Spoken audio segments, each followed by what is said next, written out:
Hello all, Game of Thuzla. Wanted to give you an update on how things are going and let you know why things took a little longer than I had sort of counted on. Other than basically being sick, which, has been sort of a common issue going on. I've had some health issues, that's the way it goes. And, well, we're not as young as we used to be, so things take a little longer to heal up and fix up and get better from than they used to. But fortunately, we're natural health, so we keep the immunity strong and things keep moving forward. The other thing is that a little problem I had with the city, still kind of working, trying to get it taken care of. I've been working with my council people and stuff to sort of get some assistance, but there really hasn't been a whole lot of assistance forthcoming.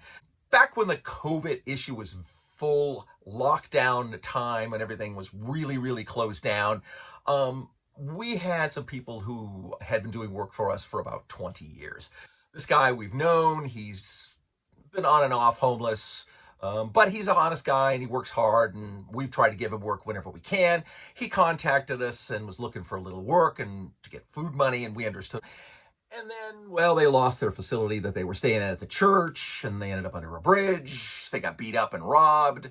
Some bad things happened, and my wife was afraid they were going to end up, well, dead. We don't have a whole lot, after taking care of my mother for 6 years with her dementia. It really killed our economy a lot. But what we did have is a nice slab in the back with an 8-foot fence with bougainvillea and wisteria covering it. So really not an intrusive situation for any of my neighbors.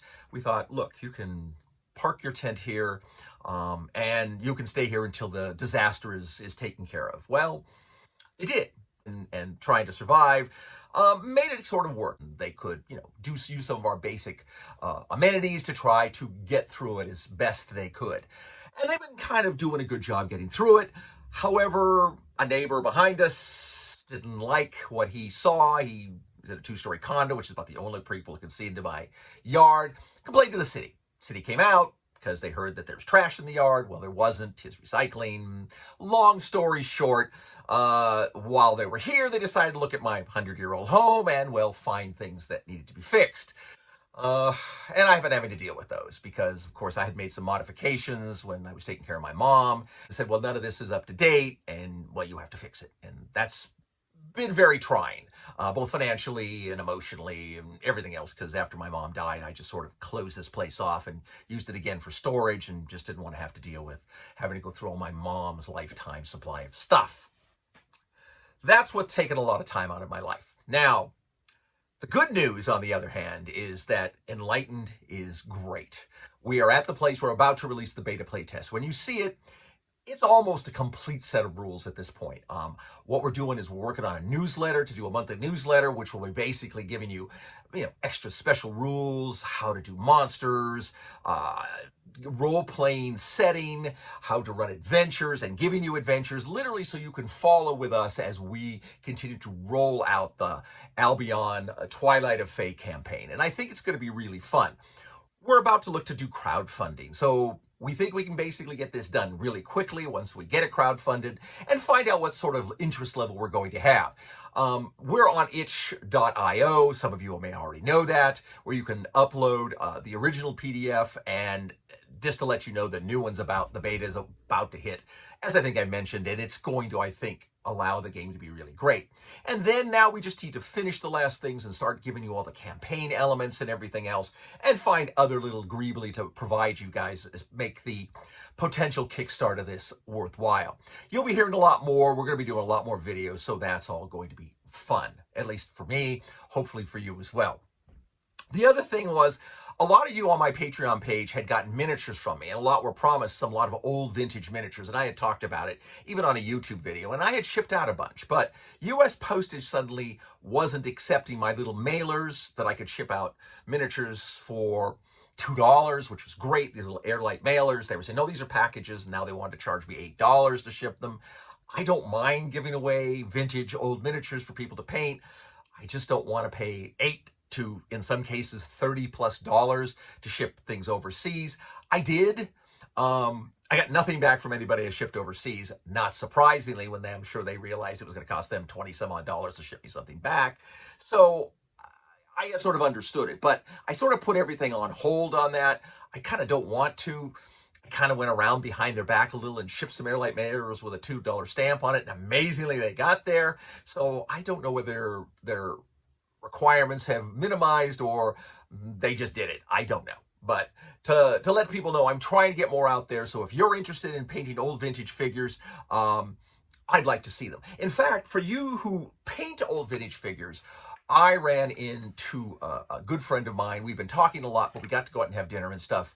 That was somebody that I taught how to paint Dungeons and Dragons figures when he was 12 years old, and I think I was 18, when I worked at the military shop. He ended up going to work for Disney, and I put his story that was on a blog about the scenery painter from a D&D blogger on my Twitter page. And so if you ever get a chance to see that, that's really great, because he mentions me, that I am the person who taught him how to paint and thrust him into this career. Now, I'm not sure that's completely accurate, though he says it is absolutely so. But the nice thing about it is it's what I tell people is the greatest thing you ever hope for. As a teacher, to get somebody interested in something like, in this case, painting and gaming, and then to find that they greatly exceed your talent in their own abilities is the best thing you could ever hope for. You know, it's why I love role playing. It's like a performance art piece. I can perform something. People say this is like one of the best games they ever played, and now they're excited to play again, and they get into it, and they start DMing, and they start painting, and they start doing all those things, and that is what I love. So hopefully you'll get to see more of that as we proceed on here with our game. But he had painted a miniature that I had painted and put in the shop on display, the military shop, and it is this figure here. It's Thorin Oakenshield. Now, I swore this was a Jack Scrooby miniature. And Jack Scrooby was somebody who was one of the pioneers in miniature, fantasy miniatures back in the 60s into the 70s. You can look him up. He had a nice little shop up in Cambria. It was very cool. He was like literally the old historical dog in the woods. We, never really got a chance to meet him, but he had this beautiful shop, and he had all these beautiful miniatures, and back before D&D miniatures were something. If anyone's out there, this heritage miniature, did they buy Jack Scrooby's miniature, or was I just smoking a lot of rope then and maybe somehow had confused Jack Scrooby with the Custom Caster Kriegspieler Heritage group of miniatures? Because I swear I had painted this long before Heritage really came on the scene with a lot of these things. Could be wrong. Hope somebody out there will see it and let you know. And you can come back and feed information to me and let me know what you find out. I'd love to know. We're going to be doing a lot more videos, a lot of videos on Enlightened and a lot of things in the newsletter. So keep alert here. I'll be doing more videos. You'll be seeing Steve Key and a bunch of maybe other people involved and showing you stuff to try to give you the dynamics of the game, try to get the excitement level up before we're able to do crowdfunding. If you're interested, we'll let you know, obviously, how that happens, and we're hoping, like anything else, that we're going to have a good kick, sufficiently enough to obviously get it out there with some printed books, and then, if nothing else, obviously the PDFs and other greebly, moonstones. I've got some people doing 3D printing or want to do miniatures, so we're going to maybe have some custom Albion figures. We're going to start working on the newsletter, so we'll be able to give you, even though rules that won't be in the rules, will be monthly rules that we like, but didn't necessarily like the rules sufficiently enough to make them canon. That we say, hey, you might want to do this as an alternative. We think it's cool, but that'll be up to you. And basically then start to present the idea of how we run adventures and how over the decades I've been able to get good interaction with my own adventures and players. It's something that's been really dynamic in doing the playtesting right now, because Steve Keys is a very strong-willed DM, very different from me. And the interesting thing is, since we're both running Albion at the same period with the same players, it's been an interesting dynamic to see when he makes complete changes in the way the game goes. And that is what has made it so exciting for me, because suddenly it's like back in the day when we did this with Don and Kevin and Richard and Susan and everybody else, when they were all DMing, and Maria and all were DMing and playing. There's a dynamic when you have that in your group, when everybody is a DM and everybody's a player, that you get something that is so magical that the game, you don't even know as a DM where it's going. It doesn't come together and completely gel until the very end. And all between that, there's suddenly these left turns and right turns. And the great thing is it keeps you on your toes as a DM to find things to work off what somebody else built on, and they did, and they changed, and they did all this. And it makes for a real dynamic role-playing experience. Doesn't matter if it's Albion or anything you play.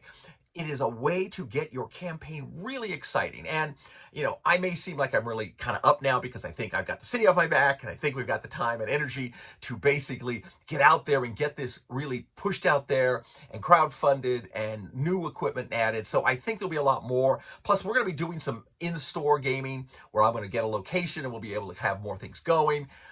I think there's going to be a lot more happening here. And if nothing else, if you're locally in Southern California and you think you're going to be interested in being involved and coming down and seeing it, just keep listening. I'll be starting to tell you guys where and when, and it'll be in Orange County likely, and you'll be able to catch up and get involved.